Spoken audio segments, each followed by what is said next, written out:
Hello friends, అందరూ ఎలా ఉన్నారు? ఈరోజు మనం ఎస్ఆర్‌హెచ్ మరియు బెంగుళూరు మధ్య జరిగిన మ్యాచ్ గురించి మాట్లాడుకుందాం. మొదటిగా బెంగుళూరు టాస్ గెలిచి బౌలింగ్ ఎంచుకుంది. బ్యాటింగ్‌కొచ్చిన ఎస్ఆర్‌హెచ్ టీమ్ పవర్ ప్లేని మంచిగా యుటిలైజ్ చేసుకోలేకపోయింది. పవర్ ప్లేలోనే 3 ఇంపార్టెంట్ వికెట్లు కోల్పోయింది. ఓన్లీ 49 రన్స్ మాత్రమే చేసింది. దాని తర్వాత క్లాసన్ మరియు ఎస్ఆర్‌హెచ్ కెప్టెన్ అయిన ఇషాన్ కిషాన్ మధ్య ఒక మంచి పార్ట్నర్‌షిప్ చూసాము. ఆల్మోస్ట్ 91 రన్స్ స్కోర్ చేశారు ఈళ్ళిద్దరు. వీళ్ళిద్దరి పార్ట్నర్‌షిప్ వల్లనే కొంచెం ఆ టీమ్‌కి డీసెంట్ స్కోర్ అయిన 201 వచ్చింది. లేదంటే ఎస్ఆర్‌హెచ్ టీమ్ 160 లేదా 170కే ఆల్ ఔట్ అయిపోయేది. 7-15 ఓవర్ల మధ్యలో 93 రన్స్ స్కోర్ చేసి 2 వికెట్లు కోల్పోయింది. 16-20 మధ్యలో 20 ఓవర్ల మధ్యలో 59 రన్స్ స్కోర్ చేసి 4 వికెట్లు కోల్పోయింది ఎస్ఆర్‌హెచ్ టీమ్. ఎస్ఆర్‌హెచ్ టీమ్‌లో ఓన్లీ నలుగురు మాత్రమే డబుల్ డిజిట్ స్కోర్ చేయగలిగారు. వాళ్ళు ఎవరంటే ట్రావిస్ హెడ్ 9 బాళ్ళకి 11 స్కోర్ చేశాడు. ఇషాన్ కిషాన్ 38 బాళ్ళకి 80 స్కోర్ చేశాడు. క్లాసెన్ 22 బాళ్ళకి 31 స్కోర్ చేశాడు. అనికేత్ 18 బాళ్ళకి 43 స్కోర్ చేశాడు. వీళ్ళు తప్ప మిగిలినోళ్ళందరూ సింగిల్ డిజిట్‌కే ఔట్ అయ్యారు. టోటల్‌గా ఈ 20 ఓవర్స్‌లో ఎస్ఆర్‌హెచ్ 201 స్కోర్ చేసి 9 వికెట్లు కోల్పోయింది. బెంగుళూరు ఈ 20 ఓవర్స్‌లో 6 ఎక్స్‌ట్రాస్ ఇచ్చింది.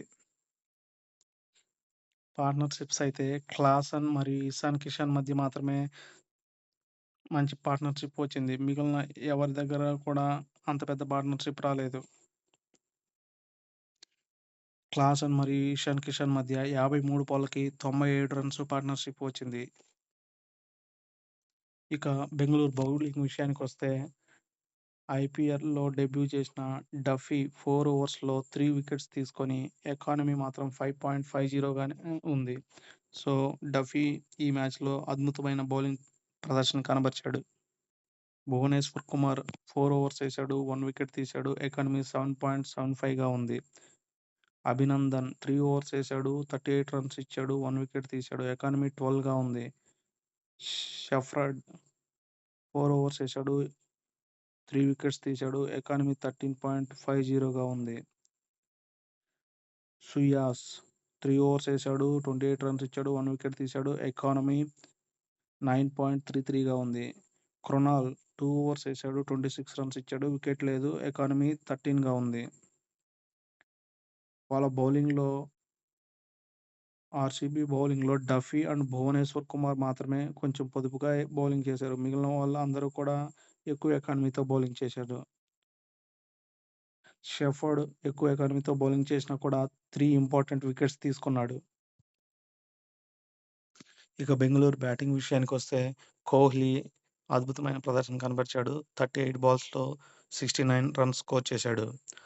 పడిక్కల్ కూడా 26 బాల్స్‌లో 61 రన్స్ స్కోర్ చేశాడు. పటిదార్ కూడా 12 బాల్స్‌లో 31 స్కోర్ చేశాడు. టిమ్ డేవిడ్ 10 బాల్‌కి 16 స్కోర్ చేశాడు. సో, బెంగుళూరు టీమ్ అయితే 15.4 ఓవర్లలోనే టార్గెట్ చేజ్ చేసింది. హైదరాబాద్ వాళ్ళైతే ఈ 15.4 ఓవర్స్‌లో 18 ఎక్స్‌ట్రాస్ ఇచ్చారు. కోహ్లీ అయితే 5 ఫోర్‌లు, 5 సిక్స్‌లు బాదాడు. Strike rate 182తో.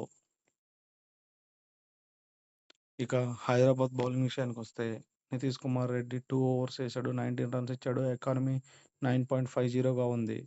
Unadkat 3 overs ఏశాడు. 29 runs ఇచ్చాడు. 1 వికెట్ తీశాడు. ఎకానమీ 9.67గా ఉంది.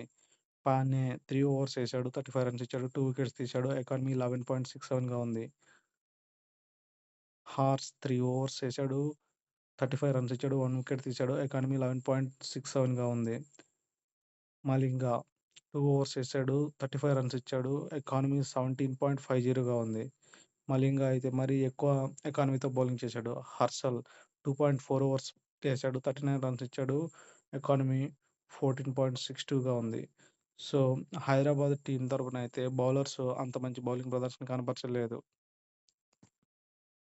ఈ చిన్నస్వామి స్టేడియంలో కనీసం 300 స్కోర్ వస్తుందనుకున్నాము. కానీ 200 మాత్రమే వచ్చింది. ఈ మ్యాచ్‌లో బెంగుళూరు అయితే 6 వికెట్ల తేడాతో గెలిచింది. మళ్ళీ రేపటి మ్యాచ్‌లో మనం కలుసుకుందాం. Thank you. Take care. Bye bye.